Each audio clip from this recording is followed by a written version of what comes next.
महाकाय सूर्यकोटि समप्रभ निर्विघ्नं कुरु मे देव सर्वकार्येषु सर्वदा।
बोले कृष्ण लाल की सच्चिदानंद भगवान की समस्त पितृ देवता ने जय जय श्री राधेश।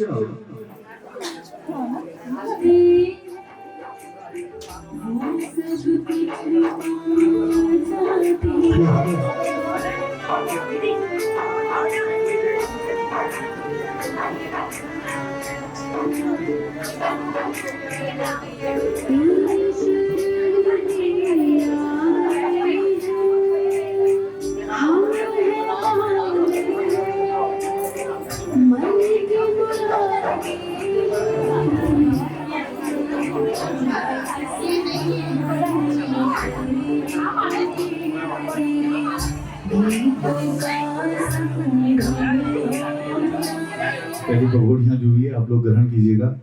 धन्यवाद।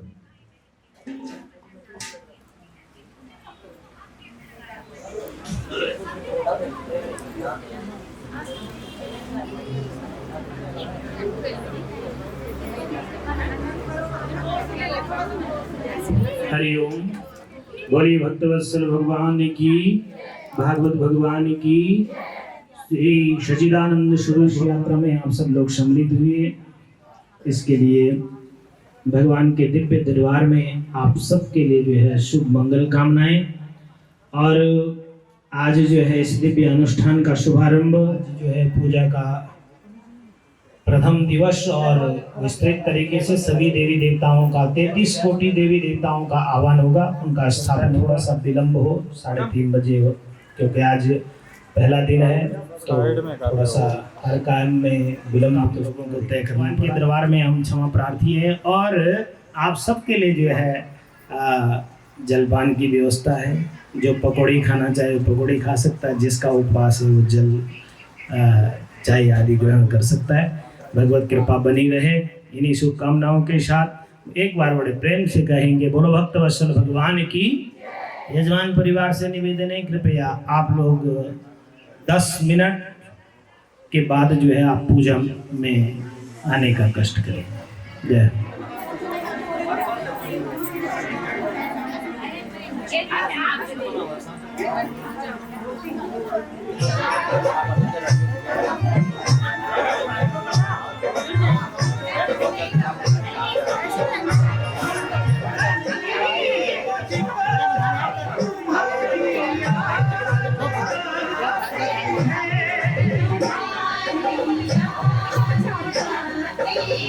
सह कपर्दिनः ते कागुं सहस्रयोजने वदन्वानि तन्मसि। ओम प्राचीन्द्राय नमः, अग्नये अग्नये नमः, दक्षिणे यमाय नमः, नैऋते नैऋते नमः, पश्चिमे वरुणाय नमः, वायव्ये वायव्ये नमः, उदीचे कुबेराय नमः, ऐशान्ये ऐशान्ये नमः, ऊर्ध्वे ब्रह्मणे नमः, शेष अवचाय नमो नमः, बाह्ये क्षिपेतः। ओम प्रतः पृथ्वे नमः, आधार शक्तये नमः, पूर्वकमलासनाय नमः। सर्वोपचारार्थे गंधाक्षत पुष्पाणि समर्पयामि। ओम हरिः ओम सोना पृथिवीनो सौनेन्द्रातवतारिणी निजजले वज्रजनी तारिणी पारावार विहारणे विजयते गंगा मनोहारिणी। बोलो गंगे मैया की जय। मंत्र पुष्पांजलि सो तेजो राशि जगत्पते अनुकंपया मां भक्त्या ग्रहणार्घ्यं दिवाकरः। सूर्य नारायणा षडशिजासन सन्निविष्टः केयूरवाहन मकर कुंडलवान् किरीटी हारे हरण्यमुपया धृत शंख चक्रः। आदित्याय नमस्कारं समर्पयामि। आंखों में जल लगाएंगे। ओम तच्चुर्देव हितं पुरस्तामुच्चक्रता पश्येम शरदः शतं जीवेम शरदः शतं शृणुयाम शरदः शतं प्रव्रजाम शरदः शतं दीनाः स्याम शरदः शतं भूयस शरदः शतात्तः। ओम हरिः ओम घंटिकायामिति जमदग्नि ऋषिः उष्णिक छन्दः स्वहस्तगतिः घंटा पूजने विनियोगः। घंटस्थगरुडाय नमो नमः। सर्वोपचारार्थे गंधाक्षत पुष्पाणि समर्पयामि नमो नमः। धूपं दीपं सर्वेषां विद्यमान वस्तूनि परिकल्पयामि नमो नमः। आगमार्थं च देवानां गमनार्थं च रक्षताम्।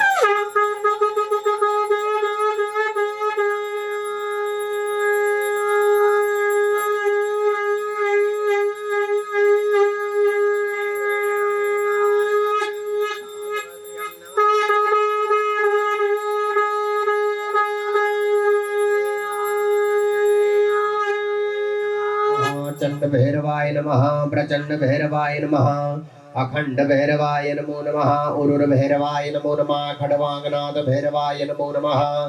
सर्वोपचारार्थे गंधाक्षत पुष्पाणि समर्पयामि नमो नमः। धूपं दीपं नैवेद्यं रोट नैवेद्यं सर्वेषां वस्तूनि परिकल्पयामि नमो नमः। वटकुनाथ भैरवाय नमो नमः। यथा यथा विद्यमान वस्तूने परकल्पयामि नमो नमः नैवेद्यं ते आचमनीयं जलं समर्पयामि प्राणाय स्वाहा ध्यानाय स्वाहा समानाय परिकल्पयामि नमो नमः नमः करोमि फूल लेकर के हाथ जोड़ेंगे भैरव देवता को नमस्कार करेंगे। ओम दीपक ज्योति परब्रह्म दीपक ज्योति जनार्दना दीपो हरतु मे पापं पूजा दीपं नमोस्तुते तीक्ष्ण दृष्ट महाकाय कल्पान्तरदेहनोपमा भैरवाय नमः स्तोभ्यां मनोज्ञाता तुमर्हसि जयन्ती मंगला काली भद्रकाली कपालिनी दुर्गा क्षमा शिवा धात्री स्वाहा स्वधा नमोस्तुते जय तुम देवी चामुंडे जयायुः अतो त्वं दीर्घायुर्भूत्वा शतबलशाभिरुहताता श्रीशते लक्ष्मीश्च पत्न्यां बहुरात्रे पार्श्वे नक्षत्राणि रूपमसिनो सजन्तौ स्वस्ते स्मृता मतिमतीव शुभं ददासि दारिद्र्यदुःखभयहारिणिका तुदन्या सर्वो दानवेन्द्रो महाबला तेन त्वां प्रतिपदनामि रक्षे माञ्चलमाचल अस्वस्थामा बलिर्व्यासो हनुमानश्च विभीषणः कृपाचारे परशुरामे ते सप्ते ते चिरंजीविनः ओम ब्रह्मा मुरारी त्रिपुरान्तकारी भानु सचि भूमिशुत बुधश्च गुरुश्च शुक्रः शनिराहु केतवः सर्वे ग्रहा शान्तिकरा भवन्तु रुष्टग्रह क्षेमकरा भवन्तु तेन बद्धो बली राजा दानवेन्द्रो महाबला तेन त्वां प्रतिपदनामि रक्षे माञ्चलमाञ्चलः मङ्गलं भगवान् विष्णु मङ्गलं गरुडध्वजः मङ्गलं पुण्डरीकाक्ष मङ्गलास्तनो हरिन्द्रो महाबला तेन त्वां प्रतिपदनामि रक्षे माञ्चलमाञ्चलः अस्वस्था ॐ हरिः तत्पिताद्योः तद्ग्रावाणः सोमसुतो मयो भुवस्तदस्विना सुरनुतां दिग्नाजुवं मातमेशानं जगत सत्तु गद्मतिं तर्क्षमदिद्रमाता सपिता सपुत्रः विश्वै देवा अदितिः पञ्चजना अदित्रजातमदित्रजनित्वं न जतो यतः समे हसे ततो नो सन्नः कुरु प्रजाभ्यो भयं नः पशुभ्यः विश्वानि देव सवितुर्दुरितानि परासुवा यन्भद्रं तन्नासुवः द्योः शान्तिरन्तरिक्षं शान्तिः पृथिवी शान्तिरापः शान्तिरौषधयः शान्तिः वनस्पतयः शान्तिर्विश्वै देवाः शान्तिर्ब्रह्म शान्तिः सर्वगुण शान्तिः शान्तिरेव शान्तिः अविघ्नमस्तु ओम भूर्भुवस्वः यस्य यज्ञस्य प्रधान देवता श्री लक्ष्मी नारायणाभ्यां नमः अविघ्नमस्तु सुमुखाय नमः सुमुखस्य कदन्तस्य कपिलो गजकर्णका लंबोदरस्य विघ्नो विघ्ननाशो विनायका धूम्रकेतुर्गणाध्यक्षो भालचन्द्रो गजाननः द्वादशैतानि नामानि अपटे शृणुयादपि विवाहे च प्रवेशे निर्गमे तथा संग्रामे संकटे चैव विघ्नस्तस्य न जायते शुक्लां वरदं देवं सतीवर्णं चतुर्भुजां प्रसन्नं वदनं ध्याये सर्वविघ्नोपशान्तये अवेक्षकल्याणं भाधनं यत्र जायते पुरुषं तं जमं नित्यं व्रजामि शरणं हरें सर्वेष्वारम्भकारेषु त्रिभुवनेश्वराः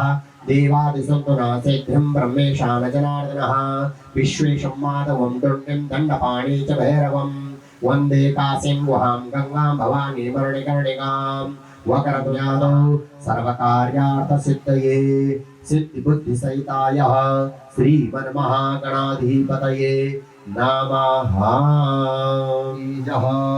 ओम ब्रह्मज्ञानां प्रथमं पुरस्ताद्विसीमतः स्वरुचो वेन आवः सुपत्न्या उपमा अस्य विष्टाः सतस्य योनिमसतस्य विवाह।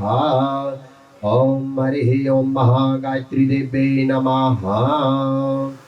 हस्ते साक्षात् यवकुशद्रव्यं चादाय संकल्पः सस्या विष्णुराज्ञा प्रवर्तमानस्य अद्य श्री ब्रह्मण्योनि द्वितीय प्रारार्धे विष्णुपदे श्री श्वेतवाराह कल्पे वैवस्वत मनवंतरे अष्टामान्तर्गते तथा च नथुआ वाला शुभस्थाने ब्रखार्के ज्येष्ठ मासांगत्वेन तथा च शुक्लपक्षांगत्वेन पूर्णमास्यां सुपुण्याक्तिथांगत्वेन तदुपरि प्रतिपदायां शुभपुण्य लक्ष्मी नाम्नी देव्यायां जन्मतो कन्या राशि जनितस्यः तथा च तस्य बालकस्य मनीष नाम्नी बालकस्य जन्मतो सिंह राशि जनितस्य तस्य वामांगनी भार्याम् अखंड सौभाग्यवती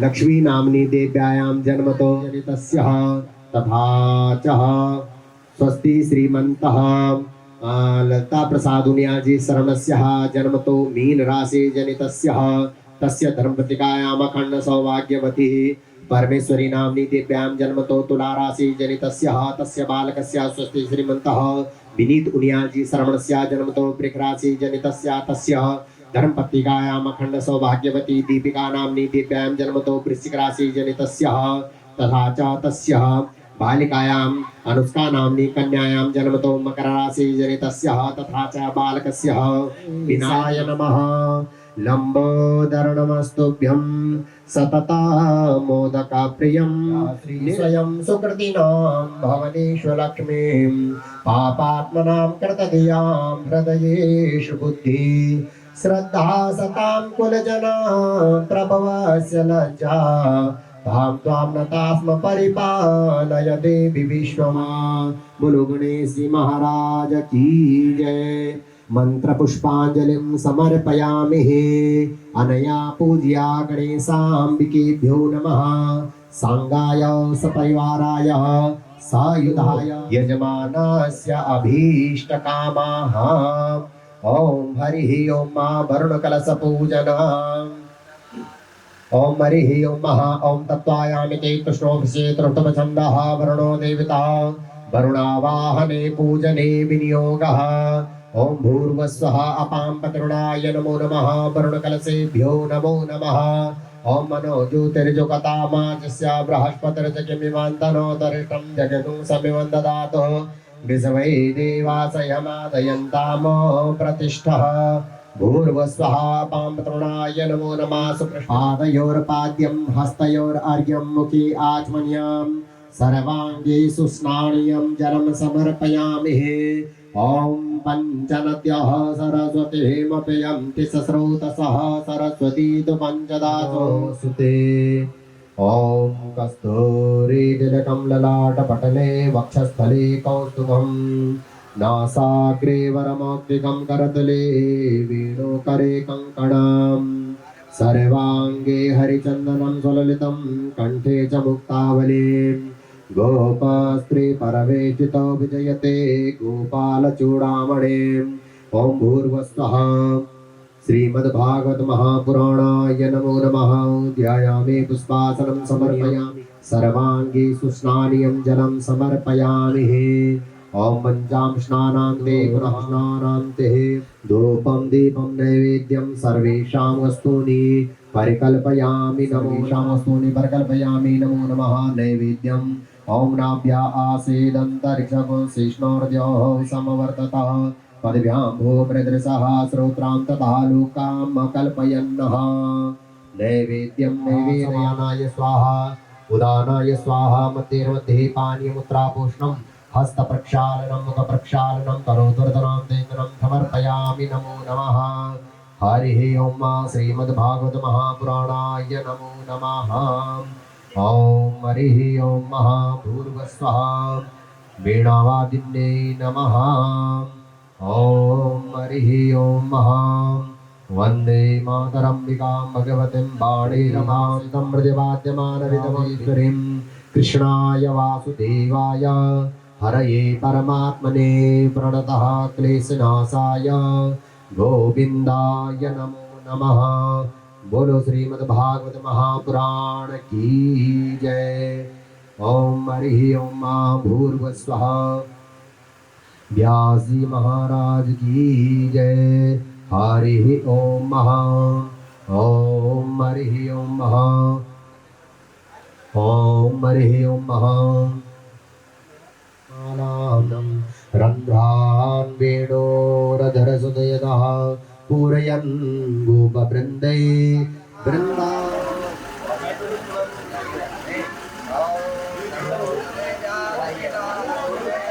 पटले वक्षस्थले कौस्तुभं नासाग्रे वरमौक्तिकं करतले वेणुकरे कङ्कणं सर्वाङ्गे हरिचन्दनं सुललितं कण्ठे च मुक्तावलीं गोपास्त्रीपरवेष्टितो विजयते गोपालचूडामणिं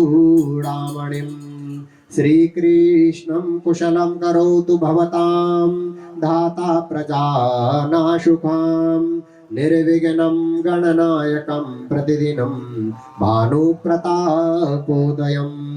शम्भोस्ते धनधान्यकीर्तिकृष्णाय नमो नमः येनबद्धो बलिराजा दानवेन्द्रो महाबला तेन त्वां प्रतिबध्नामि रक्षेमाञ्चलमाञ्चल रक्षेमाञ्चलमाञ्चलः नमो सुनन्ताय सहस्रमूर्तये सहस्रपादाक्षिशिरोरुबाहवे सहस्रनाम्नि पुरुषाय शाश्वती सहस्रकोटि युगधारिणे नमः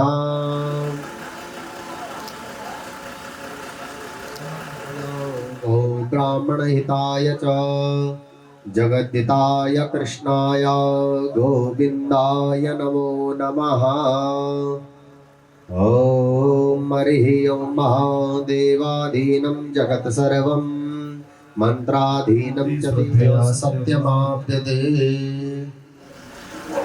ॐ हरिः ॐ महादेव मन्त्रा ब्राह्मणाधीना तस्मात् ब्राह्मणदेवतः येन बद्धो बलिराजा दानवेन्द्रो महाबलः तेन त्वां प्रतिबध्नामि रक्षेमाञ्चलमाञ्चला स्वस्था विभीषणा कृपाचारे परशुरामे ते सप्ते ते चिरञ्जीविनः मङ्गलं पुण्डरीकाक्षा मङ्गलासनो हरि अस्तु उत्तरोत्तर क्रियासु वासोगनः सम्मध्यतां तिथि कर्ण मुहूर्त नक्षत्र ग्रह लग्न सम्मध्यताम् ओम तिथि कर्ण मुहूर्त नक्षत्र लग्न लग्नादि देवता प्रियताम् ओम तिथि कर्ण मुहूर्ते सह नक्षत्रे सलग्ने आदि देवते प्रियताम् ओम दुर्गा पांचल्यो प्रियताम् अग्निपुरोगा विश्वे देवा प्रियताम् ओम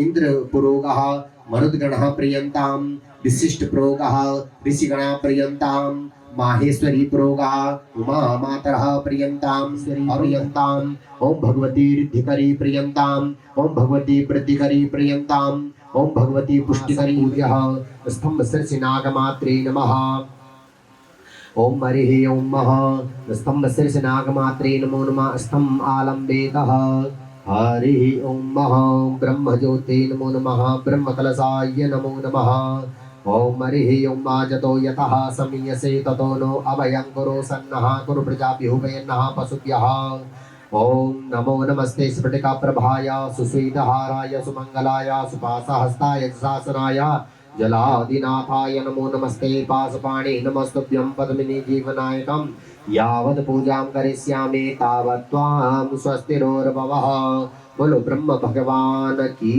जय ओम पाहि दुःखार्तदुर्जः स्तंभ शीर्षि नागमात्रे नमः ओम भूर्भुवः विष्णु ज्योते नमः विष्णु कलशाय नमः विष्णु स्तंभाय नमो नमः ध्यायामि पुष्पासनं समर्पयामि पादयोर्पाद्यं हस्तयोरर्घ्यमुखे आचमनीयं सर्वाङ्गे सुस्नानीयं जलं समर्पयामि नमो नमः ओम हरिः ओम महामञ्जां स्नानान्ते पुनः शुद्धोदक्षानं समर्पयामि वस्त्रान्ते पुनः आचमनीयं जलं समर्पयामि ओम हरिः ओम मः ओम स्तम्भम् आलवेतः ओम यतो यथा समीयसे ततो नो अभयं कुरु सन्नः कुरु प्रजासपाणे नमस्तुभ्यं पद्मिनी जीवनायकं यावत् पूजां करिष्यामि तावत् त्वं स्वस्तिरोर्भवः बोलो विष्णु भगवान की यह गच्छाय तिष्ठा भूर्भुवः रुद्रस्तंभाय नमो नमः पंचवक्त्र प्रसारूढ़ः त्रिलोचन सदाशिवः चंद्रमौलि महादेव मम स्वस्ति करो गुः इंद्रस्तंभाय नमो नमः इंद्रज्योति नमः इंद्रकलशाय नमो नमः ओम माहेश्वरी नमः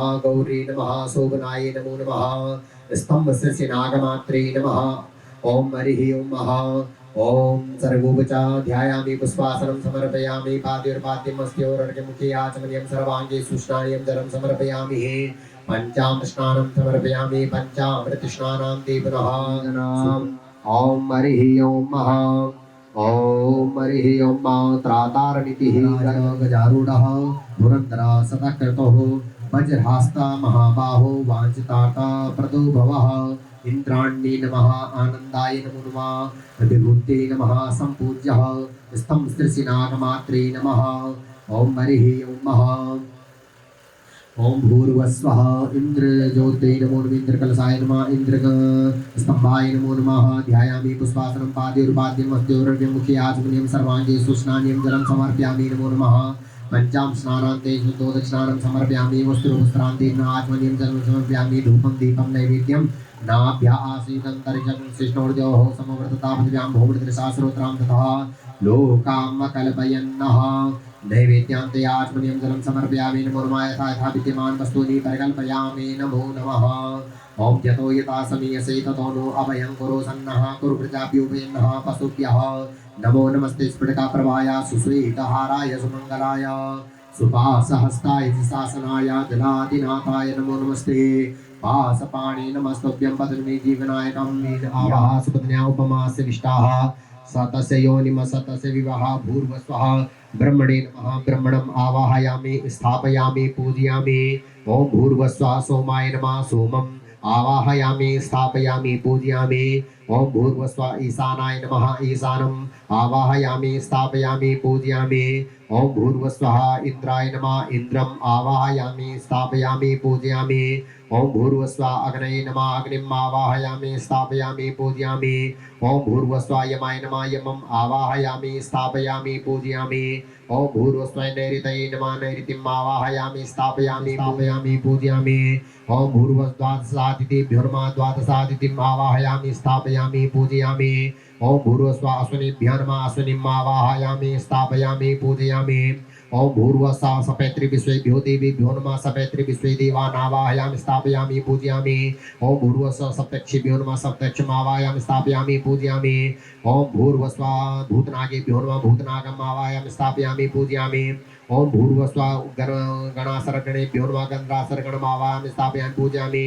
ओम भूर्भुवस्वः स्कन्दाय नमः स्कन्दम् आवाहयामि स्थापयामि पूजयामि ओम भूर्भुवस्वः नन्दीश्वराय नमः नन्दीश्वरम् आवाहयामि स्थापयामि पूजयामि ओम भूर्भुवस्वः शूलमहाकालाभ्यां नमः शूलमहाकालम् आवाहयामि स्थापयामि पूजयामि ओम भूर्भुवस्वः दक्षासत्गणेभ्यो नमः दक्षासत्गणम् आवाहयामि स्थापयामि पूजयामि ओम भूर्भुवस्वः दुर्गाय नमः दुर्गम् आवाहयामि स्थापयामि पूजयामि ओम भूर्भुवस्वः विष्णवे नमः विष्णुम् आवाहयामि स्थापयामि पूजयामि ओम भूर्भुवस्वः सुदाय नमः सुदम् आवाहयामि स्थापयामि पूजयामि ओम भूर्भुवस्वः पितृभ्यो नमः पितृम् आवाहयामि स्थापयामि पूजयामि ओम भूर्भुवस्वः मृतरोगेभ्यो नमः मृतरोगम् आवाहयामि स्थापयामि नमः पृथिवीम् आवाहयामि स्थापयामि पूजयामि ओम भूर्भुवस्वः गंगादिनदीभ्यो नमः गंगादिनदीम् आवाहयामि स्थापयामि पूजयामि ओम भूर्भुवस्वः सप्तसागरेभ्यो नमः सप्तसागरम् आवाहयामि स्थापयामि पूजयामि ओम भूर्भुवस्वः गदाय नमः गदम् आवाहयामि स्थापयामि पूजयामि ओम भूर्भुवस्वः त्रिशूलाय नमः त्रिशूलम् आवाहयामि स्थापयामि पूजयामि पाशम् आवाहयामि स्थापयामि पूजयामि ओम भूर्भुवस्वः अंकुशाय नमः अंकुशम् आवाहयामि स्थापयामि पूजयामि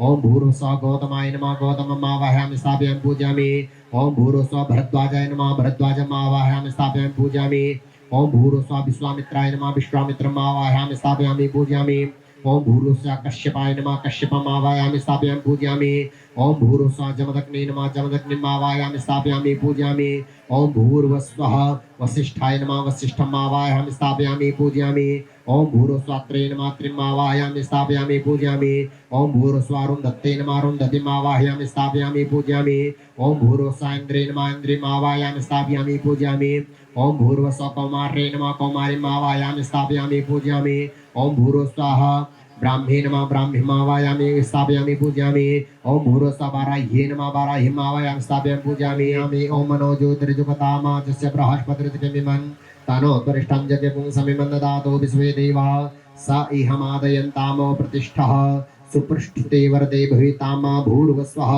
सवर्ण सर्वतो भद्रमण्डलेभ्यो नमो नमः ध्यायामि पुष्पासनं समर्पयामि नमो नमः पादयोर्पाद्यं हस्तयोरर्यमुखे याचमन्यं सर्वाङ्गेषु स्नानीयं जलं समर्पयामि नमो नमः ओम हरि ओम गुण बंसी वाला दूर करे ओम जय जगदीश हरे जो ध्यावे फल पावे दुख बिन से मन का दुख बिन से मन का सुख संपत्ति घर आवे रे शरण गाँव में किसकी स्वामी शरण गाँव में किसकी तुम बिन और न दो जा प्रभु बिन और नमी स्वामी तुम अंतर्यामी पार ब्रह्म परमेश्वर दीन जगदीश्वर तुम सबके स्वामी ओम जय जगदीश हरे तुम करुणा के सागर तुम पालन करता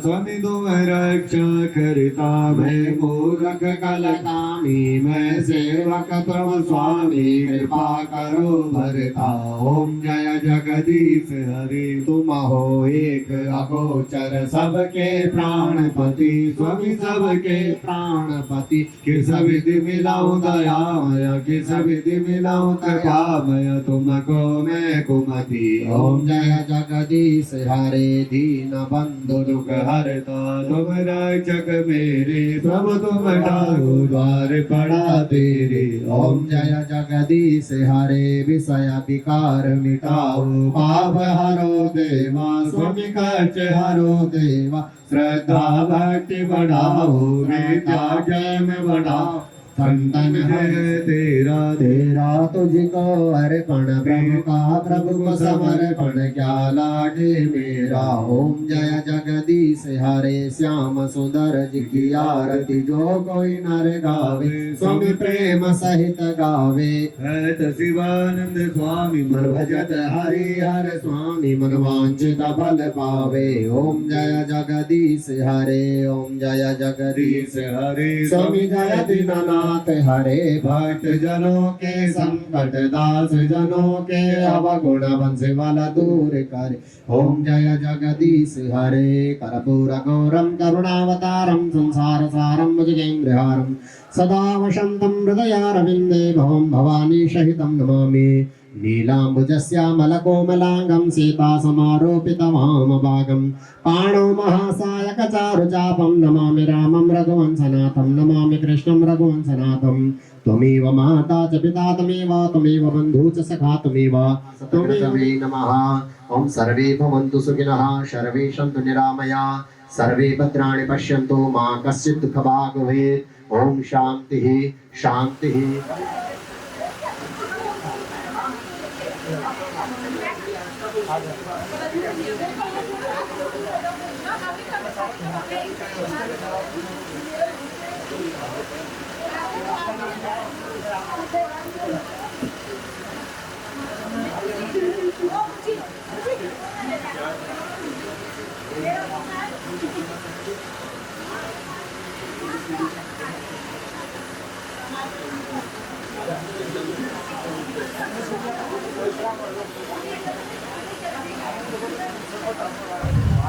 पुराण की जय हो बालकृष्ण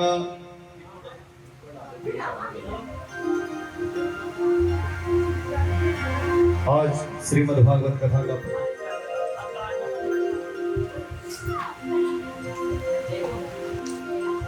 सूर्य कोटि समप्रभा देवा सर्व कार्येषु सर्वदा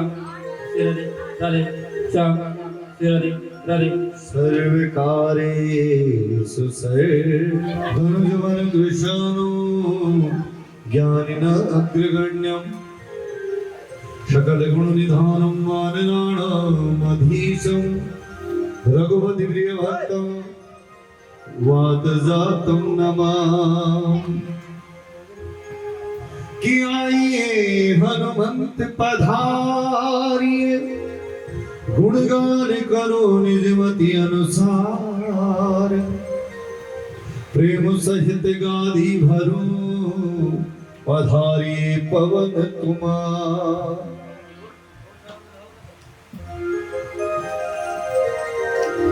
पधारिए पवन कुमार। बोले हनुमान जी महाराज जय हो। आइए बड़े सुंदर भाव के साथ आज प्रथम दिवस है, लेकिन कथा सुनने के लिए श्रोतागण बहुत पधार चुके हैं। आइए बुजुर्गों को आप स्थान दीजिएगा और छोटे बच्चे थोड़ा पीछे बैठे और बड़े आगे। बोले बांके बिहारी लाल की जय हो।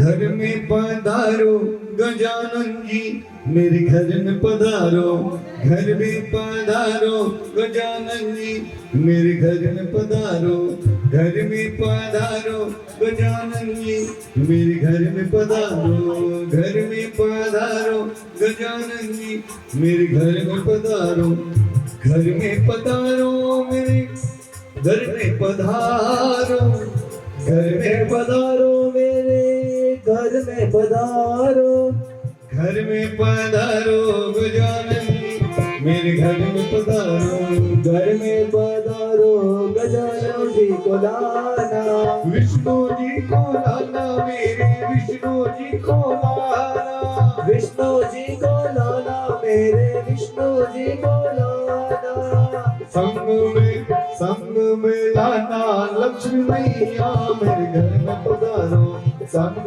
में लाना लक्ष्मी मैया मेरे घर में पधारो, घर में पधारो गजानन जी मेरे घर में पधारो, घर में पधारो गजानन जी मेरे घर में पधारो।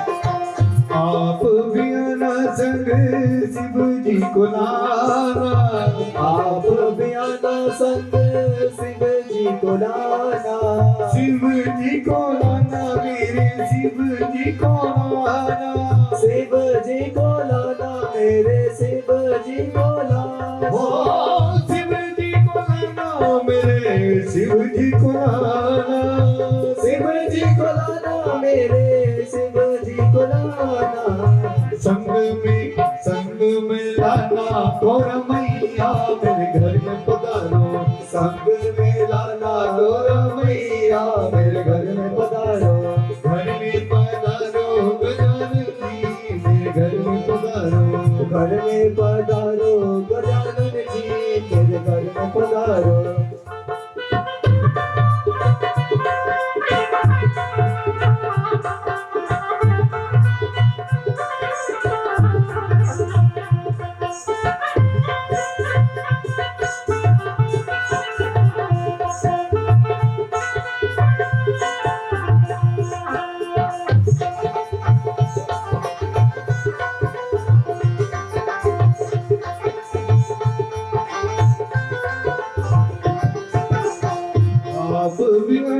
संग राधे श्याम लाना, आप बयाना संग राधे श्याम लाना, राधे श्याम लाना मेरे राधे श्याम लाना, राधे श्याम लाना मेरे राधे श्याम लाना, संग में आकर के बंसी बजाना मेरे घर में पधारो, आकर के शिवा जाना मेरे घर में पधारो, घर में पधारो गजानन जी मेरे घर में पधारो, घर में पधारो गजानन जी मेरे घर में पधारो, घर में पधारो गजानन जी मेरे घर में पधारो, घर में पधारो गजानन जी मेरे घर में पधारो।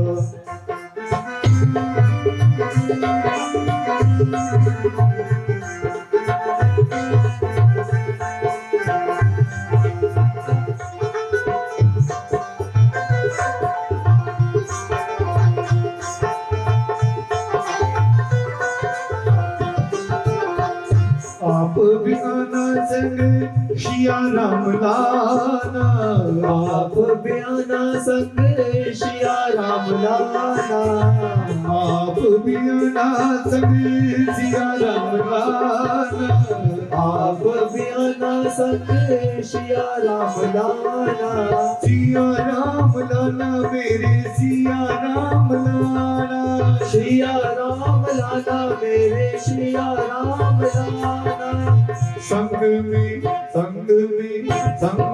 लाना बजरंगी मेरे घर में पधारो, संग में लाना बजरंगी मेरे घर में पधारो, घर में पधारो गजानन जी मेरे घर में पधारो, घर में पधारो गजानन जी मेरे घर में पधारो, घर में पधारो गजानन जी मेरे घर में पधारो, घर में पधारो गजानन जी मेरे घर में पधारो, घर में पधारो गजानन जी मेरे घर में पधारो, घर में पधारो गजानन जी मेरे घर में पधारो, घर में पधारो गजानन जी मेरे घर में पधारो, घर में पधारो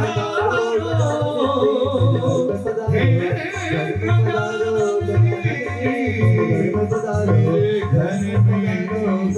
पधारो। बोले गणेश भगवान की जय। बाल कृष्ण हरि चरणों हरि हरि हरि हरि सुमिरन करो। ओम हरि ओम स्वस्तिन्द्रो सर्वाः स्वस्तिनः पूर्वा विश्ववेदाः स्वस्ति न तार्क्ष्योरिषणिभिः स्वस्तिनो बृहस्पतिर्दत्ताः की संगत कभी कभी कथा की संगत कभी कभी मिलती है ज्ञान वाणी, मिलती है ज्ञान वाणी सुनने को कभी कभी मिलती है हरि कथा की।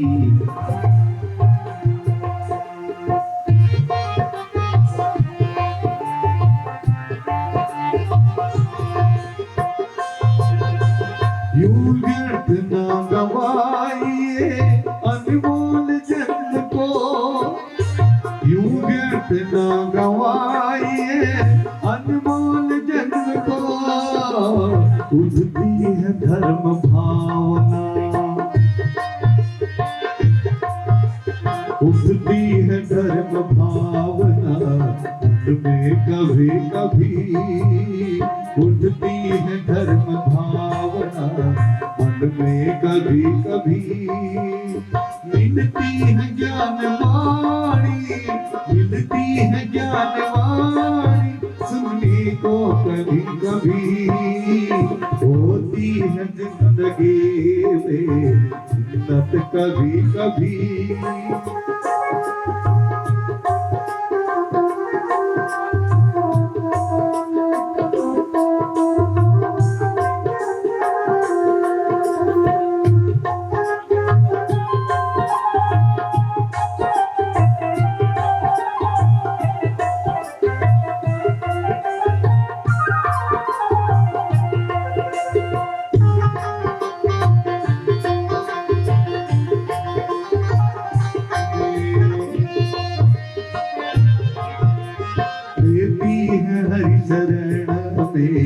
किस्मत कभी कभी लेती है हर शरण में, किस्मत कभी कभी मिलती है ज्ञान वाणी, मिलती है ज्ञान वाणी कभी।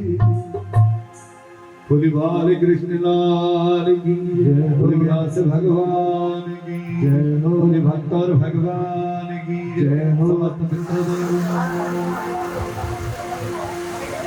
स्वस्ति श्री गणेशाय नमः।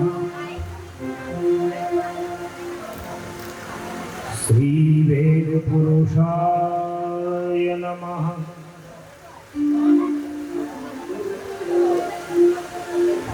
श्री गुरुचरण कमलेभ्यो नमः। श्रीमते रामचंद्र परम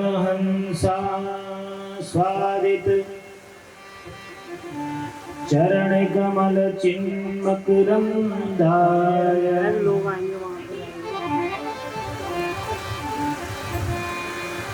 लम्बोदरं परमसुन्दरमेकुदन्तम् रक्ताम्बरं त्रिनयनं परमं पवित्रम्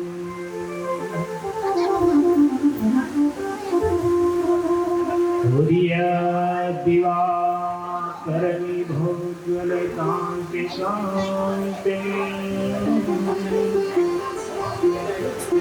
विघ्नेश्वरं सकलविघ्नहरं नमामि।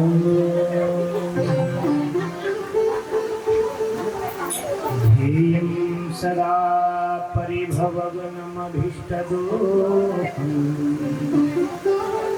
तीर्थास्पदं शिवविदं चिनुतां शरण्यम् विद्यार्थिहं प्रणतपालभवादिभूतम् वन्दे महापुरुष ते चरणारविन्दम्।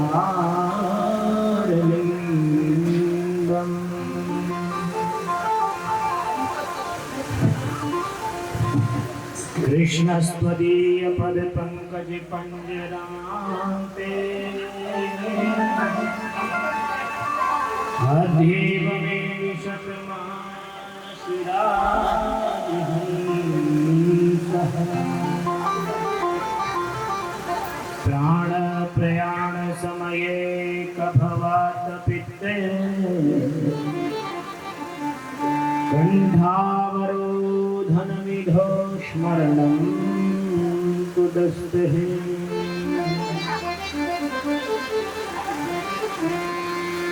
वंशी विभूषित करा नवनीरदा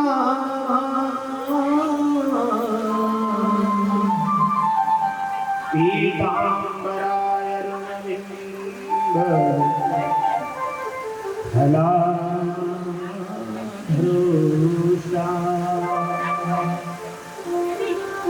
पूर्णेन्दु सुन्दरमुखानेत्रा कृष्णात् परं किमपि तत्त्वमहं न जाने।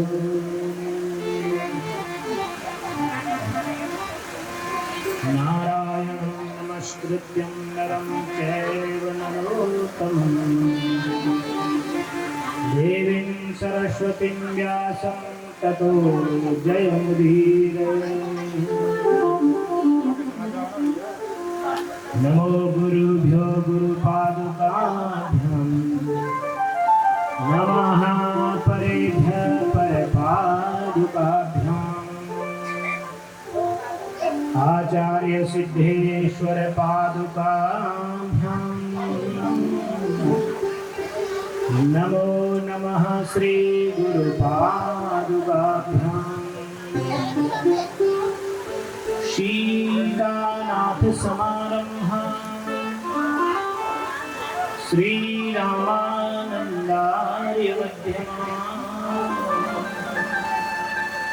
अस्मदाचार्य पर्यन्तां वन्दे गुरु परम्पराः। हरे नाम हरे नाम केवलम् खलु नास्ति नास्ति नास्ति गतिरन्यथा। मनोजवं मारुततुल्यवेगं जितेन्द्रियं बुद्धिमतां वरिष्ठं वातात्मजं वानरयोथमुख्यं श्री नमो नमो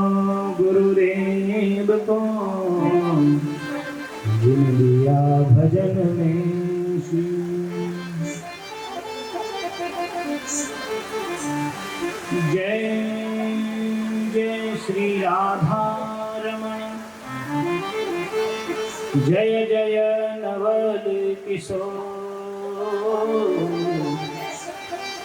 जय गोपी चित चोर प्रभु, जय जय माखन चोर, जय जय माखन चोर। बोलिए वृंदावन बिहारी लाल की जय हो। श्री भागवत महापुराण की जय हो। पितृ देवताओं की जय हो। आइए मन वाणी को पवित्र करने के लिए कुछ क्षण भगवान नाम का संकीर्तन करते हुए आगे जैसे प्रभु की इच्छा उसी अनुसार हम लोग अनुसरण करेंगे। सब लोग बड़े भाव से प्रेमी से तालियों से सेवा करते हुए जो है गाएंगे। श्री कृष्ण गोविंद हरे मुरारी, हे नाथ नारायण वासुदेवा। कृष्ण गोविंद हरे मुरारी, हे नाथ नारायण वासुदेवा। कृष्ण गोविंद हरे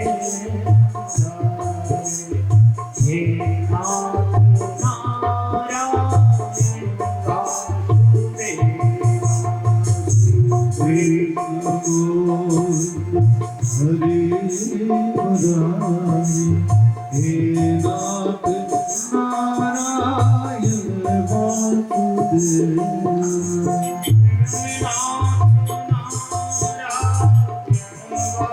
हरे मुरारी, हे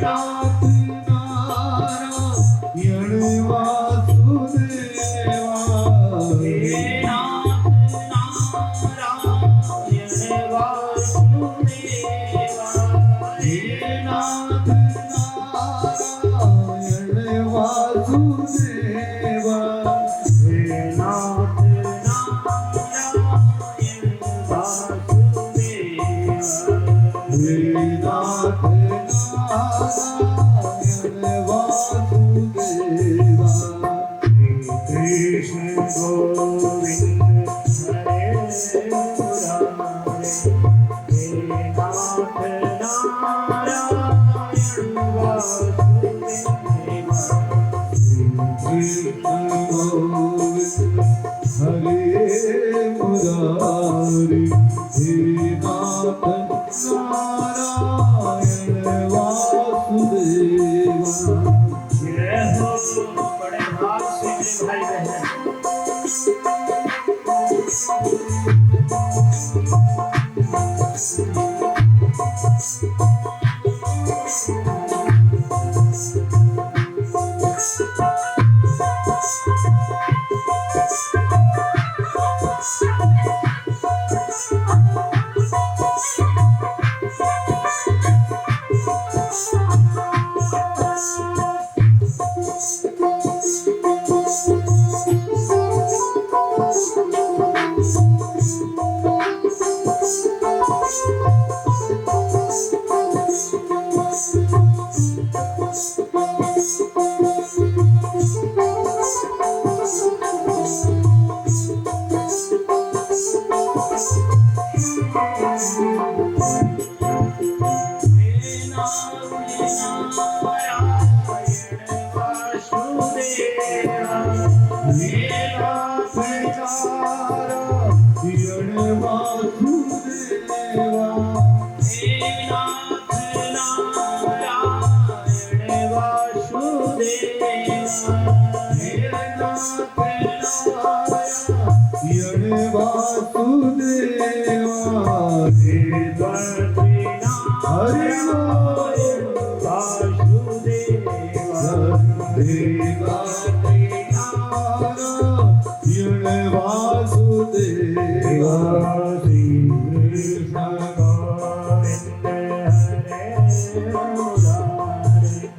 हे नाथ नारायण वासुदेवा श्री कृष्ण गोविंद हरे मुरारी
हे नाथ नारायण वासुदेवा हरे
मुरारी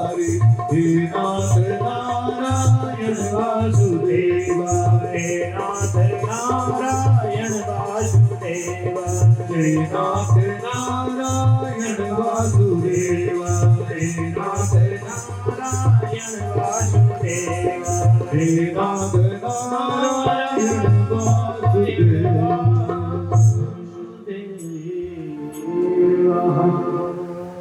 बोलिए भक्तवत्सल भगवान की जय। श्रीमद्भागवत महापुराण की जय हो। श्री बाल मुकुंद भगवान की जय हो। श्री सीता रामचंद्र भगवान की जय हो। राधा कृष्ण भगवान की जय हो। लक्ष्मी नारायण भगवान की जय हो। श्री गौरी शंकर भगवान की जय हो। श्री घंटाकर्ण भगवान की जय हो। राज राजेश्वरी मैया की जय हो। श्री हनुमान जी महाराज की जय हो। सभी देवी देवताओं की जय हो।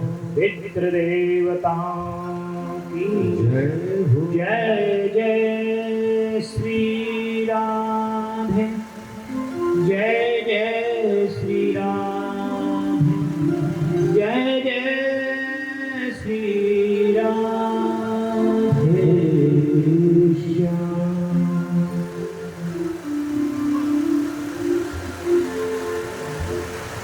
परम मंगल में परात्पर अखिलेश्वर कारण करुणावनालय भक्त वांछा कल्पतरो तड़ित विनिमित पीताम्बरधारी भगवान बालकृष्ण लाल की बानवे प्रतिमूर्ति श्रीमद्भागवत महापुराण ज्ञान यज्ञ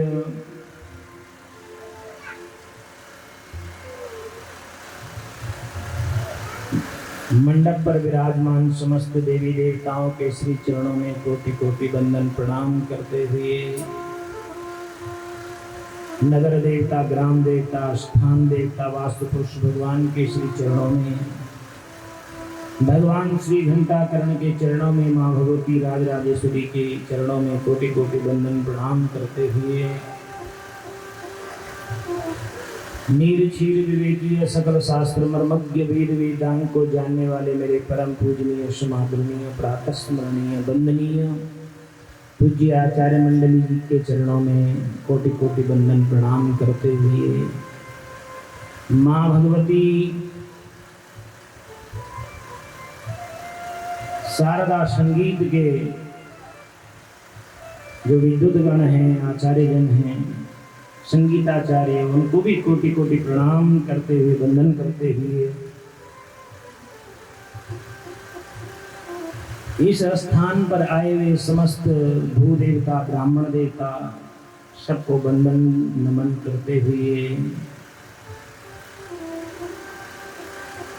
समस्त भगवत प्रेमी सज्जन वृंद जिनके की हृदय भवन में मेरे परम पिता परमात्मा नारायण की जो छवि विराजमान है, उस छवि को भी जो है कोटि कोटि वंदन प्रणाम करते हुए समस्त भगवती स्वरूपा, शक्ति स्वरूपा, लक्ष्मी स्वरूपा सभी माताओं के चरणों में कोटि कोटि वंदन प्रणाम। आए हुए समस्त भगवत प्रेमी सज्जन माताएं, बहनें, ग्वाल बाल स्वरूप बालक बालिकाएं,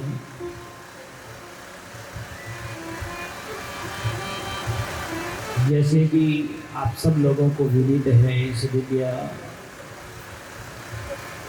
द्रोण नगरी में जो कि गुरु द्रोणाचार्य की तपस्थली है, तपोभूमि है, इस तपोभूमि में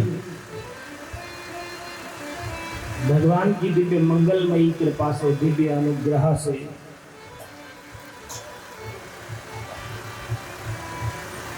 इस दिव्य सुअवसर पर भगवान की इस दिव्य कथा करने का जो श्रेय प्राप्त हो रहा है, भगवान की यह की कृपा कि भगवान के इस दिव्य धाम जो कि केदार खंड है, भगवान केदार की भूमि है, कहाँ की भूमि है? केदारनाथ भगवान, केदार खंड इसको कहा जाता है।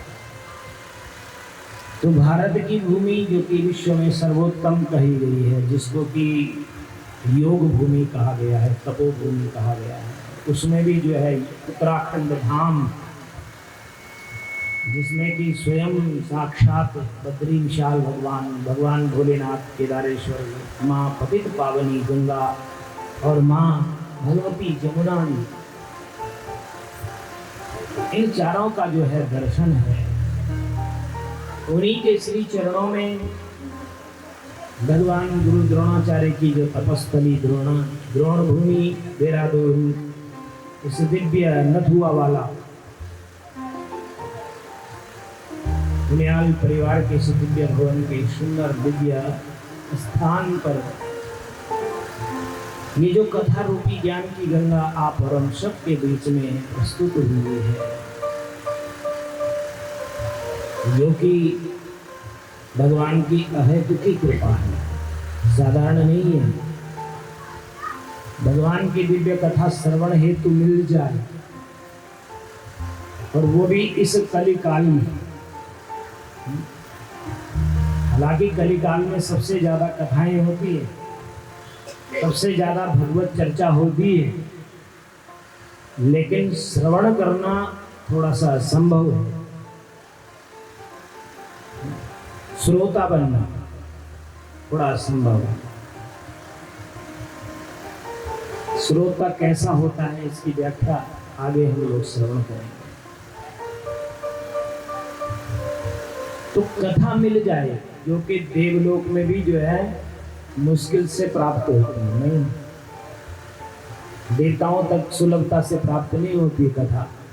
स्वर्ग में जो है कथा नहीं है, वैकुंठ में कथा नहीं है। कथा कहाँ है? बोला इस युग में, कली काल में। इस जो है मृत्यु लोक में कथा। अहो अमीशां किमकारी शोभनम। देवता लोग भी बार बार तरसते हैं यहाँ आने के लिए।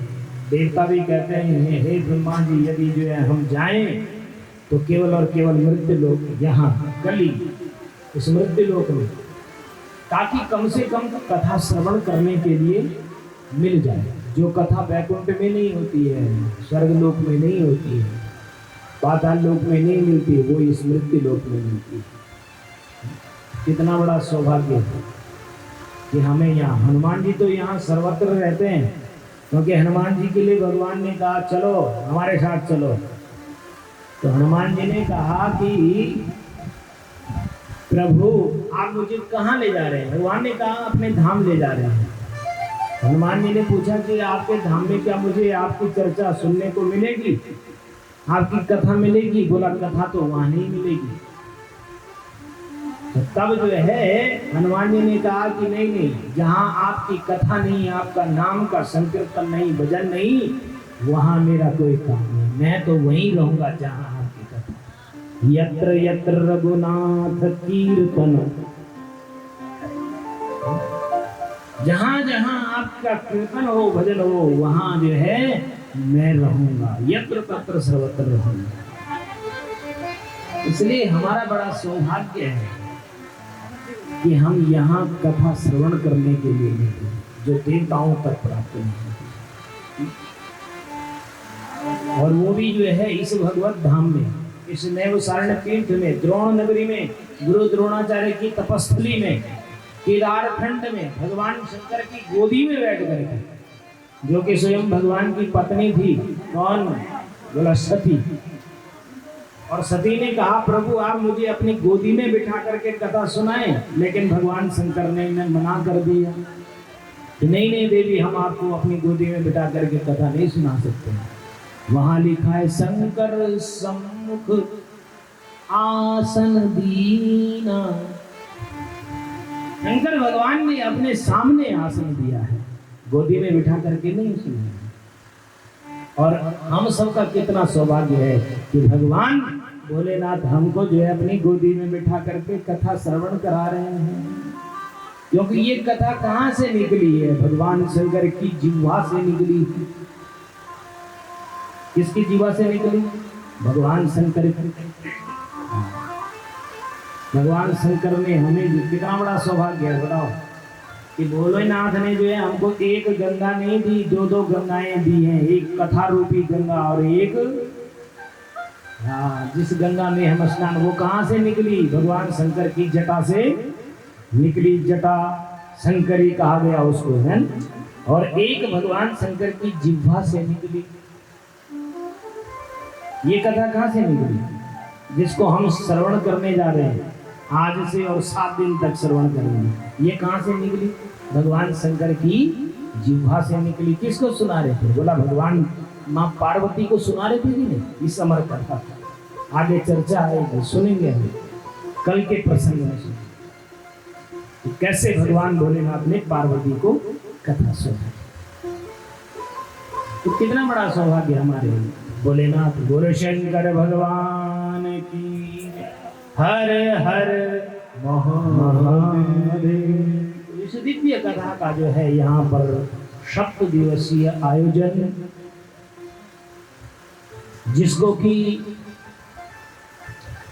उनियाल परिवार में, इसमें जो है हमारे जो मनीष उनियाल जी हैं, उनकी बामांगनी वैसे तो उनका नाम जो है प्रसिद्ध नाम तो लक्ष्मी है, पर लेकिन हम उनको सुरभि बुलाया यहाँ से, क्योंकि यहाँ क्या हो, बड़े सौभाग्य की बात है। देखो सास का भी नाम लक्ष्मी और बहू का नाम भी लक्ष्मी। हाँ, कितनी सुंदर बात है, सास बहू दोनों लक्ष्मी। तो इसलिए थोड़ा सा हम क्या करेंगे, यहाँ पर सुरभि नाम से उनको बुलाया करेंगे, ताकि थोड़ा सा संशय न रहे। तो कहीं हम जो है बहू को बुला रहे हैं कि लक्ष्मी, और पता चला सास आ जा रही है तो थोड़ा, तो इसलिए हम क्या कहेंगे, सुरभि। तो इन दोनों का बड़ा सुंदर भाव, उनकी जो पूज्य माता जी श्रीमती लक्ष्मी देवी उनियाल, इनका बड़ा सुंदर भाव कि विगत कई वर्ष जो हैं हमारे पूजनीय स्वर्गीय सतीश प्रसाद उनियाल जी को दिवंगत हुए हो गए हैं। तो अब उनके मन में भाव आया कि हम जो हैं क्यों न उनके उद्धारार्थ इस मोक्षदायिनी पतित पावनी माँ गंगा का जो है इसका आयोजन अपने घर पर करें।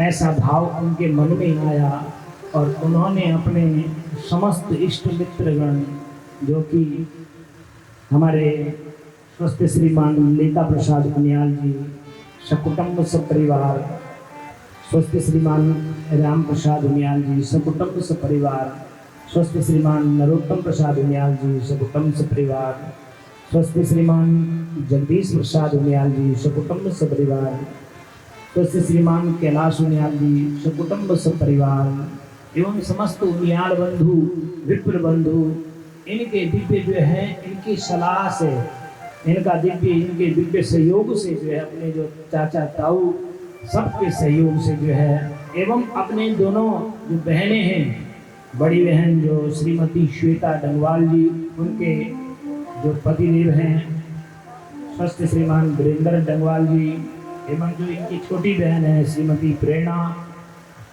मैठानी, उनके जो पतिदेव स्वस्थ श्रीमान प्रदीप मैठानी जी, इनके दिव्य सहयोग से, अथक प्रयास से इस दिव्य कथा का आयोजन अपने पितरों के उद्धारार्थ स्वर्गीय सतीश प्रसाद उनियाल जी के पुण्यतिथि में अपने समस्त पितृ देवताओं के उद्धारार्थ, जो कि इनके कुल पितृ देवता स्वर्गीय इनके जो ताऊ जी हैं स्वर्गीय श्रीमान टीकाराम उनियाल जी और स्वर्गीय जो है तिलखेश्वरी, जिनकी जो स्वस्थ श्रीमान जगदीश प्रसाद जी की जो बामांगनी हैं, इन सब के जो है उद्धारार्थ अपने जो है दादा परदादा, अपनी दादी, बड़ी दादी, परदादी, अपने, क्योंकि जो भी जो है इस दिव्य आयोजन को अपने घर पर कराता है तो वो 21 पीढ़ियों का उद्धार कर देता है दिव्य भागवत की कथा में। क्योंकि प्रहलाद जी का जो प्रसंग आता है तो उसमें लिखा गया है कि एक पीढ़ी नहीं 21 पीढ़ियों का जो है उद्धार श्रीमद् भागवत की दिव्य कथा ज्ञान यज्ञ से हो जाता है। तो उनियाल बंधुओं ने जो है अपने दिव्य इस घर में सुंदर प्रांगण में जो है भगवत कृपा से जो है इस दिव्य कथा का आयोजन किया। मैं भगवान के श्री चरणों में यही बारंबार प्रार्थना करूंगा कि हे प्रभु, हे जगन्नाथ जगदीश्वर, स्वर्गीय सतीश प्रसाद उनियाल जी की जो पुण्य पवित्र आत्मा, दिवंगत आत्मा है, इस दिव्य कथा के भाव से, प्रभाव से, इस कथा के श्रवण मात्र से जो है उनको मुक्ति प्रदान हो और भगवान के परम दिव्य धाम में उनको स्थान मिले। यही मेरा भाव है।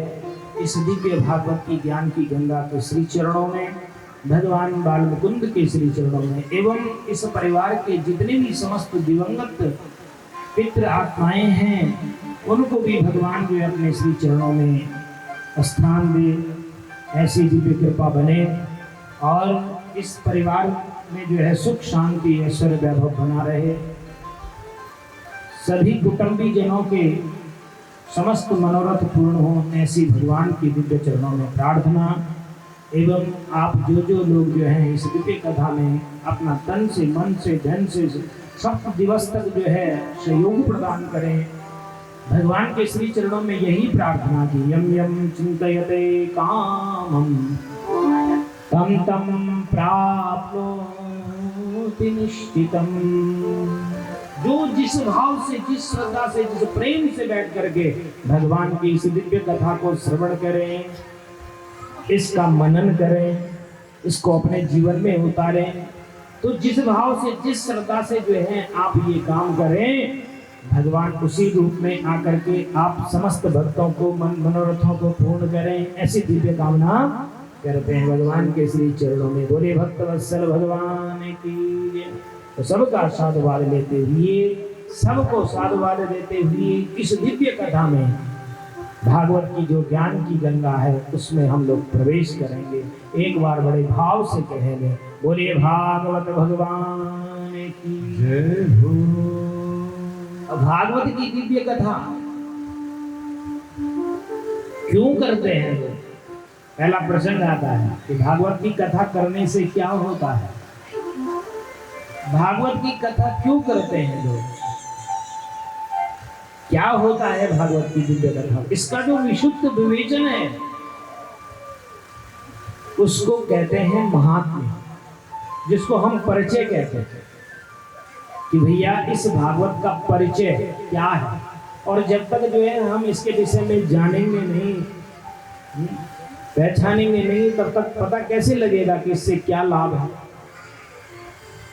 तो इसको जानना जरूरी है कि कहां से आई है और किस लिए आई है, क्या होता है इसको करने से। इसका जो विशुद्ध विवेचन दिया गया है उसको कहते हैं महात्म्य। और महात्म्य में जो है 5-6 अध्याय बताए गए हैं भागवत में। तो 5 अध्यायों में तो जो है दिव्य कथा चर्चा है कि क्या है। 6वें अध्याय में जो है इस दिव्य अनुष्ठान के नियम है कि कैसे करना चाहिए, क्या क्या इसमें पालन करना चाहिए, कौन सी वस्तु ग्राह्य है और कौन सी त्याज्य है। ये 6वें अध्याय में 6 अध्याय का जो है ये महात्म्य है। और जो कि जो है कहाँ से लिया गया है, 18 पुराण है ना, 18 पुराणों में जो पद्म पुराण है उस पद्म पुराण से जो है ये महात्म्य लिया गया है। महात्म्य माने परिचय। अब परिचय जो है व्यक्ति अपना परिचय स्वयं नहीं दे सकता, दे सकता है। अगर मैं ये कहने लग जाऊं यहाँ से कि भैया मैं वो हूँ, मेरा नाम ये है, मैं इतनी कथाएं करता हूँ, वहाँ मैंने कथा कर दी, तो थोड़ा अच्छा नहीं लगेगा। अपने मुंह से अपनी बड़ाई थोड़ा अशोभनीय है, शोभा नहीं देते। उसमें क्या लगता है कि थोड़ा बड़प्पन नजर आता है। नहीं, लोग तो बोलते हैं अरे महाराज जी कितना अभिमान है, जब देखो तब मैं करता रहता है। नहीं, उसमें अभिमान है। शोभा तो तब देता है जब हमारा परिचय कोई दूसरा व्यक्ति दे। जब बड़ाई कोई दूसरा करे तब शोभा लगती है। नहीं तो भागवत ने अपना परिचय स्वयं नहीं दिया। कौन दे रहा परिचय? बोला पद्म पुराण दे रहा है। पद्म पुराण ने कहा है कि भागवत सुनने से क्या होता है, क्यों करते हैं लोग भागवत, इसको करने से क्या लाभ होता है। ये संत महात्माओं से सुना, उसी को जो है हम आप लोगों के सामने परोसेंगे। नहीं तो भागवत में तो बड़े बड़े विद्वान जिन्होंने जो है जीवन पर्यंत जो है भागवत को ही पिया, संत महात्मा अमलात्मा विमलात्मा, उनकी भी जो है सामर्थ्य नहीं होती भागवत को करने की।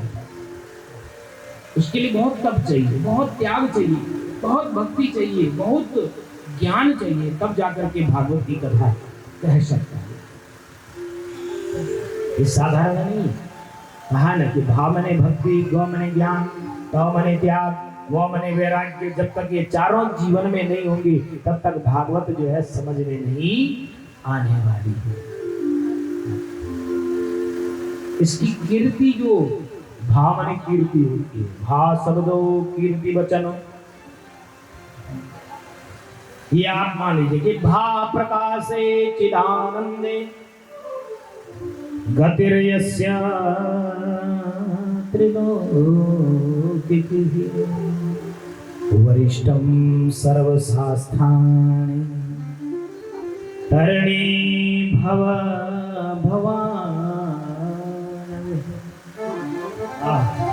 इतना सुंदर प्रसंग है कि भा प्रकाशे चिदानंदे,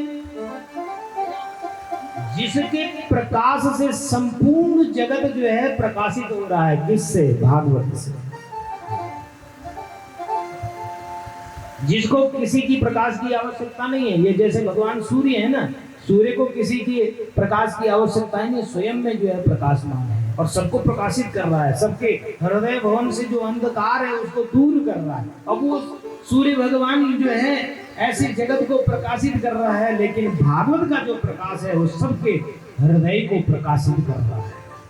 इसके अंदर जो अज्ञान बैठा हुआ है उस ज्ञान को जो है, उस अज्ञान को निकाल करके उसमें ज्ञान रूपी प्रकाश दे रहा है। कौन? भागवत। तीनों लोगों में जिसकी महत्ता है, वैकुंठ लोक, स्वर्ग लोक, पाताल लोक जो है, ये मृत्यु लोक, इसमें जिसकी महत्ता है, सभी शास्त्रों में जो है जो सर्वश्रेष्ठ है। कथा आती आगे कि भैया एक तरफ जो है भागवत को रख दिया, एक तरफ जो है दुनिया के समस्त पुराण जितने उपनिषद हैं, ग्रंथ हैं, सब को रख लिया, लेकिन फिर भी भागवत का वजन जो है हल्का नहीं हुआ। एक तरफ सारे दुनिया के जितने वेद पुराण शास्त्र ग्रंथ उपनिषद और एक तरफ भागवत, लेकिन फिर भी वजन किसका? भागवत का ही है। तो जो सब में जो है सबसे ऊपर है भागवत, जो इस संसार, इस भवसागर से जो है जो पार लगा देती है, जो यहां से मुक्ति प्रदान कर देती है। मरने के बाद तो जो है मुक्ति देती है, लेकिन जीते जी भी मुक्ति दे देती है भागवत की कथा। आगे कई भक्तों के ऐसे चरित्र आएंगे श्रवण करने के लिए कि जिन्होंने जीवन में जो है, हमारे पूज्य गुरुदेव जी कहते हैं कि हमने तो नहीं देखा, लेकिन वो कथा कहते थे कि ऋषिकेश में एक ऐसे संत थे और वो थे दक्षिण भारत के, ऋषिकेश में रहते थे। भागवत की दिव्य कथा को ऐसे कहते, बिल्कुल आंख बंद करके, कोई सुन रहा है नहीं सुन रहा है, कोई लेना देना नहीं, आंख बंद कर देना और फिर जो है पूरी भागवत की कथा कहना। लेकिन इतने तपोनिष्ठ थे, इतने कर्मनिष्ठ थे कि एक दिन जो है भागवत की दिव्य कथा को कह रहे थे ऐसे ही, और गद्दी में बैठे हुए थे और अनायास ही जो है भगवान के परम दिव्य धाम को चले गए। तो तप हो तो ऐसा, तो जीते जी जो है मुक्ति को प्राप्त कर लिया। ऐसी दिव्य भागवत की कथा। भाति सर्वेश शास्त्रेषु गतिर्यस्य दुरत्ययः वरण्यं सर्ववेदेषु तस्मात् भागवतं लभे। अर्थात कहने का मतलब ये है कि ये जो दिव्य भागवत की, जिसमें जो है 18,000 श्लोक हैं और 12 स्कंद हैं, 335 अध्यायों की जो ये संहिता है, ये भागवत क्या है? बोला भगवता चरित्रम भागवतम और भक्तानां चरित्रम भागवतम, जिसमें केवल और केवल दो की चर्चा है, भक्त की चर्चा और भगवान की चर्चा। भगवान का चरित्र जो लीलाएं हैं उनका इसमें जो है भंडार है, और भक्त के चरित्र जो भगवान के भक्त हुए हैं, अनन्य भक्त हुए हैं, उन सब की चर्चा किसमें है?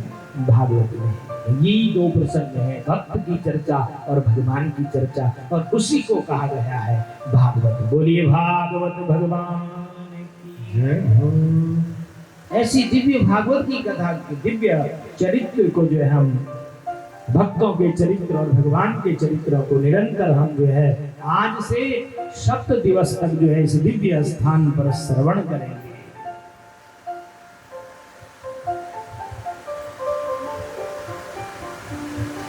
तो भागवत का प्रथम श्लोक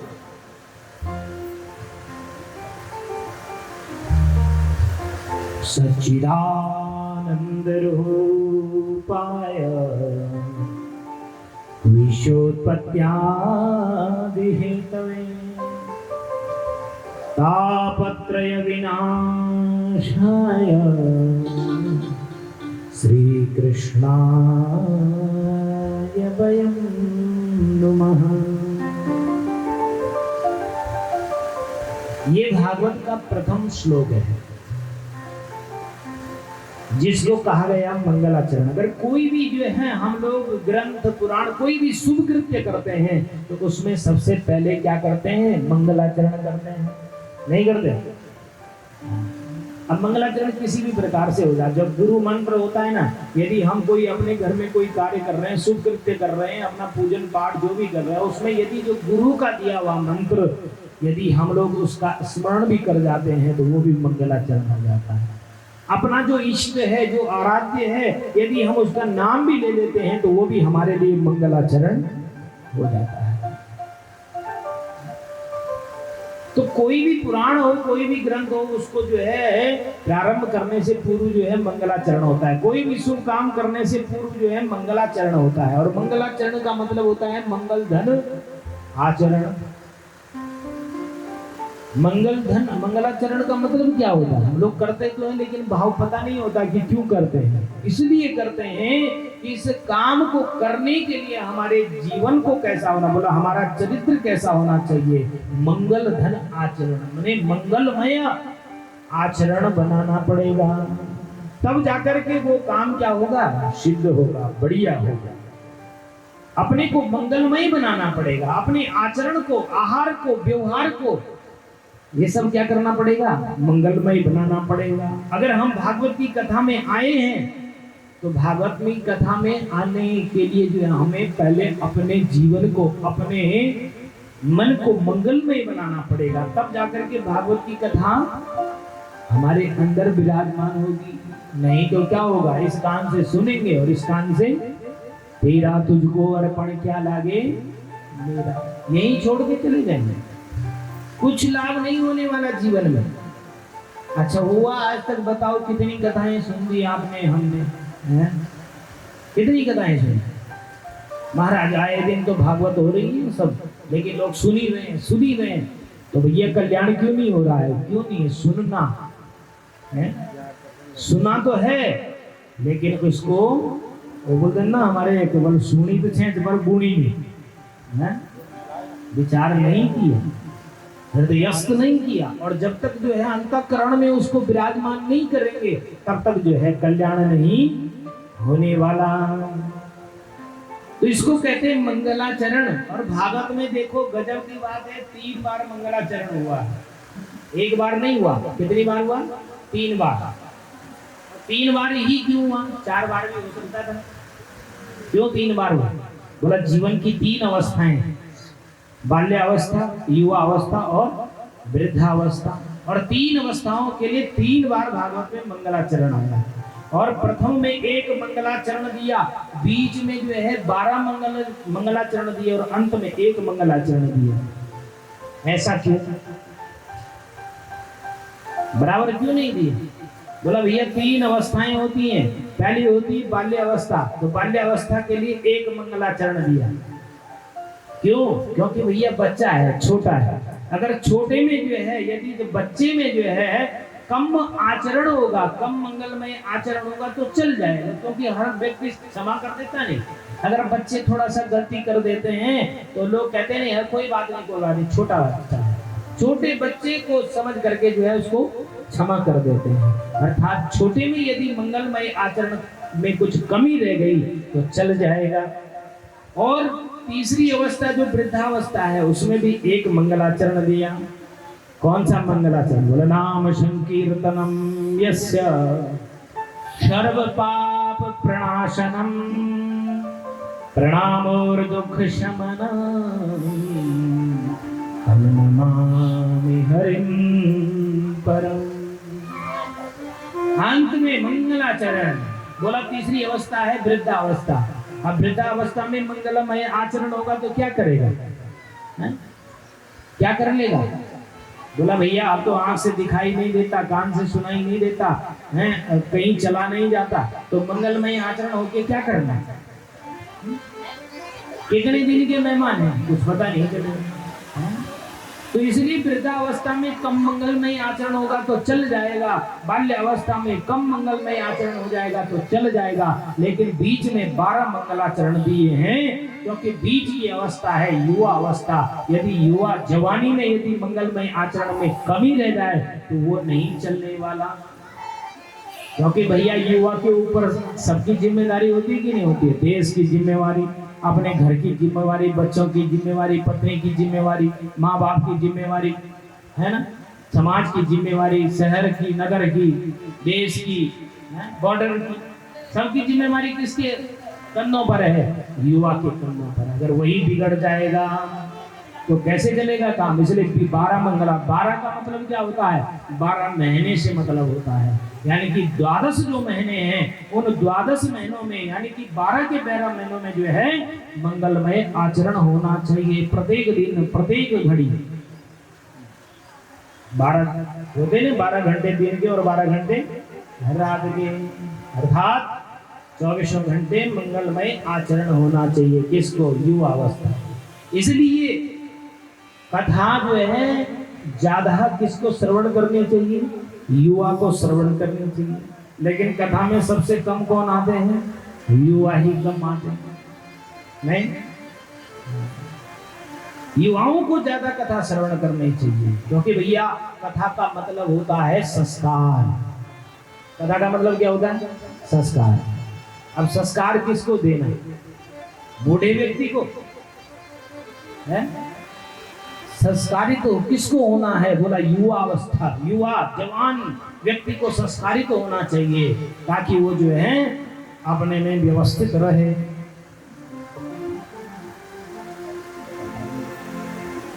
पर इसका मतलब ये भी नहीं है कि मैं बोल रहा हूँ युवाओं को ज्यादा कथा सुननी चाहिए और कल से पता चले वृद्ध आदमी आ ही नहीं रहे। बोला महाराज जी ने कहा था कि भैया युवाओं को ही कथा सुननी चाहिए, वृद्ध आदमियों को नहीं है। ऐसा नहीं है। हम तो ये कहा भैया अधिक से अधिक जो है लाभ यदि किसको लेना चाहिए तो युवा व्यक्ति को लेना चाहिए। इसलिए जीवन में मंगलमय आचरण होना चाहिए। ये प्रथम मंगलाचरण है भागवत का। सच्चिदानंद रूपाय विश्वोत्पत्त्यादिहेतवे तापत्रय विनाशाय श्री कृष्णाय वयं नमः। अब देखो ये मंगलाचरण है, और मंगलाचरण, इस मंगलाचरण में भगवान के विषय में बताया गया है। इसी श्लोक को यदि व्यक्ति ठीक से समझ जाए तो समझ लो पूरी भागवत को जो है उसने भली भांति समझ लिया। ये प्रथम श्लोक है भागवत का। अगर प्रथम श्लोक को आप यदि जो है मजबूती से पकड़ लेंगे तो संपूर्ण भागवत कथा श्रवण करने का फल प्राप्त हो जाएगा। अब आपको ठीक से समझना, इसमें भगवान के 3 विशेषण बताए गए। और पहला क्या है? बोला भगवान का स्वरूप कैसा है। और जब तक हम जाने लेंगे भैया भला व्यक्ति है, होता है नहीं। अगर हम अपनी कन्या का विवाह करते हैं तो पहले बोलते हैं भैया उसको दिखाओ किसके साथ में विवाह करना है, उसके स्वरूप को देखते हैं। फिर उसके क्या देखते हैं? बोला जो है उसके खान पान के विषय में पूछते हैं। नहीं, अरे कुछ खान पान व्यवस्थित है कि नहीं, कैसे घर का है, रहन सहन, उठना बैठना, यही तो देखते हैं। और उसके बाद पूछते हैं भैया ये करता क्या है, इसका कार्य क्या है। जब ये भली भांति हम जो है समझ लेते हैं तब अपनी कन्या का या अपनी बहन का या जो भी है उसका विवाह उसके साथ में करते हैं। यही समझ लीजिएगा कि ये भगवान का स्वरूप भी है और भगवान का कार्य भी है। और भगवान क्या करते हैं, भगवान क्या खाते हैं, कैसे रहते हैं, ये संपूर्ण भागवत का जो सार है वो प्रथम श्लोक में है।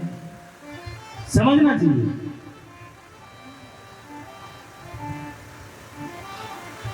सच्चिदानंद रूपाय, क्या कहा?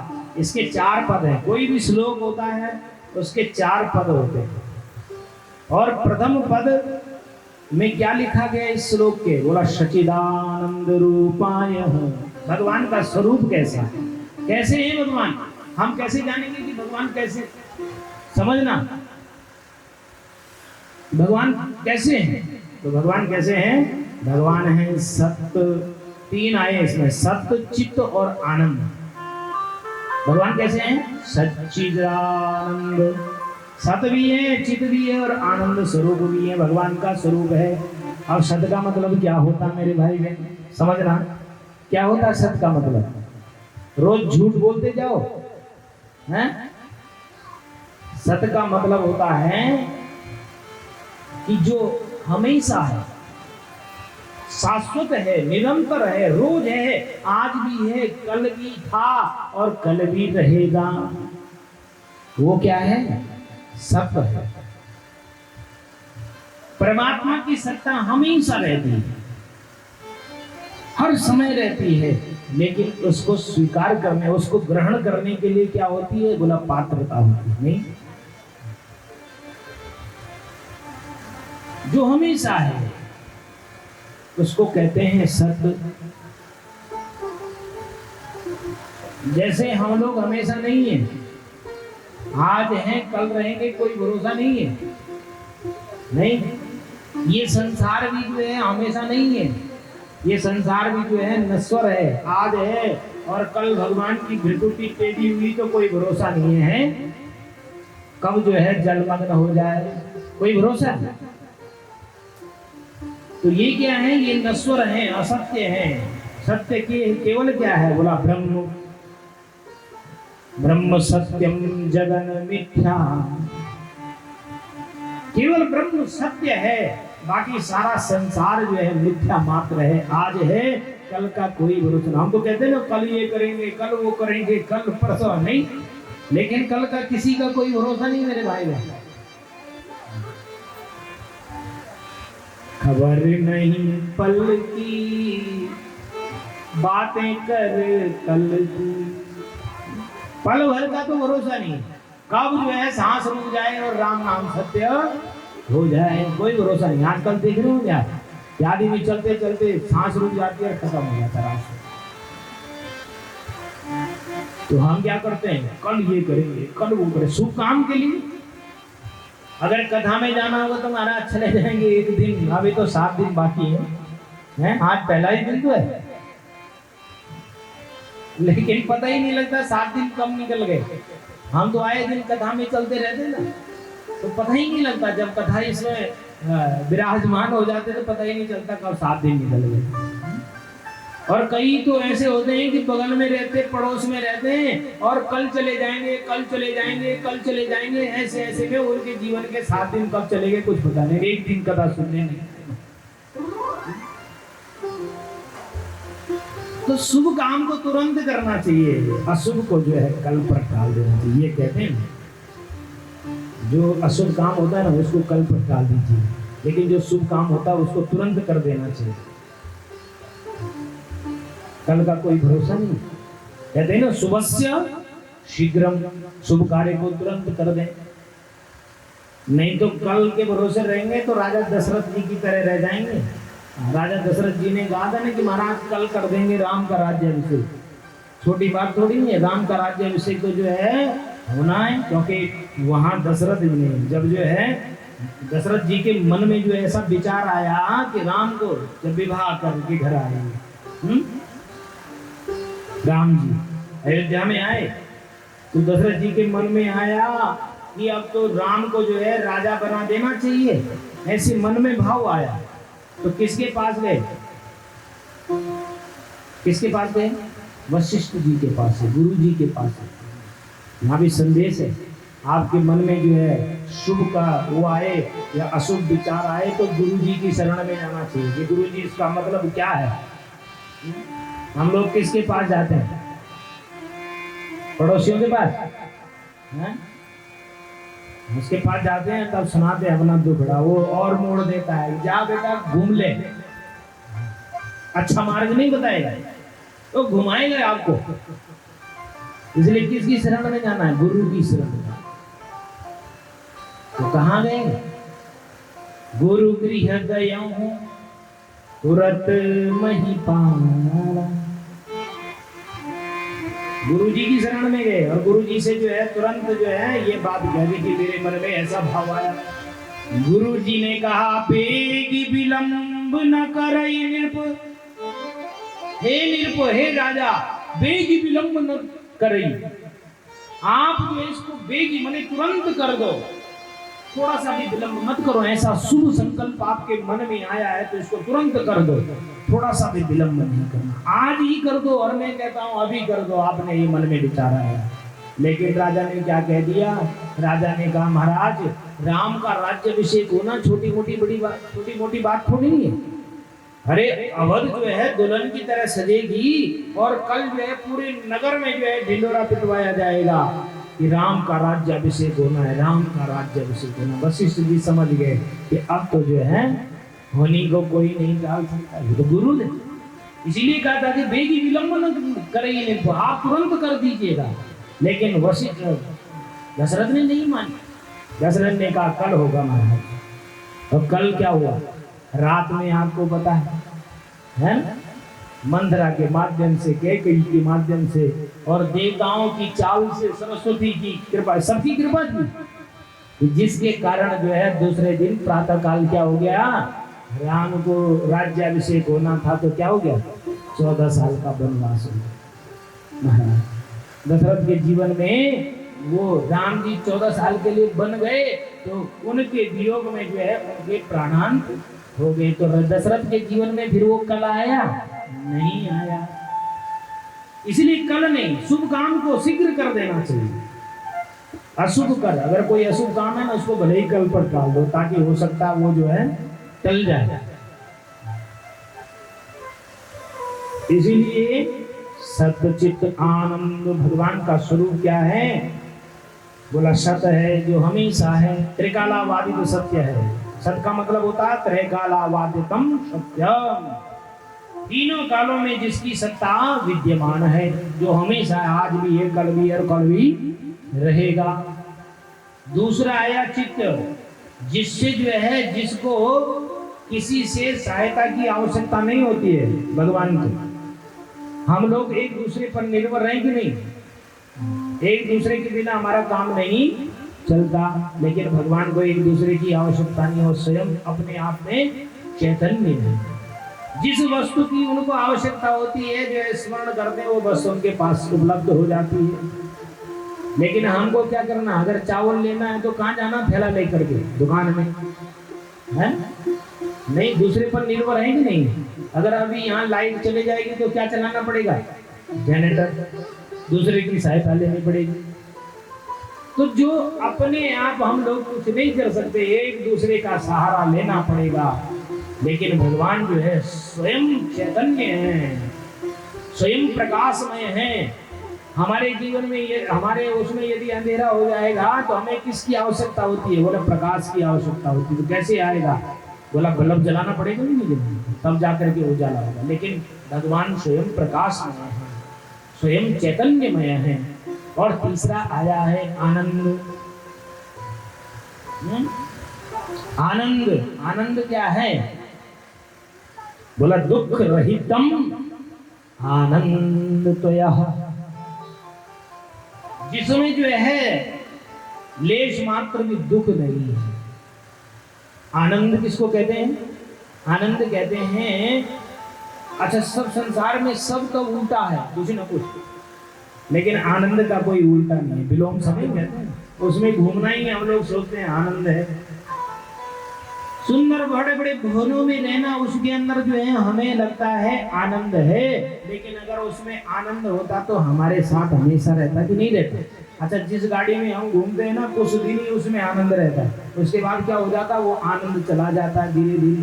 फिर हमें लगता है अरे इसमें कुछ नहीं है, इस आनंद में कुछ नहीं लगता कि नहीं लगता? अगर हमने जो है भवन सुंदर बनाया और उस भवन में जो है हमने बहुत सुंदर सुंदर वस्तुएं रख दी, कुछ दिन तो हमें बहुत अच्छी लगेगी, नहीं?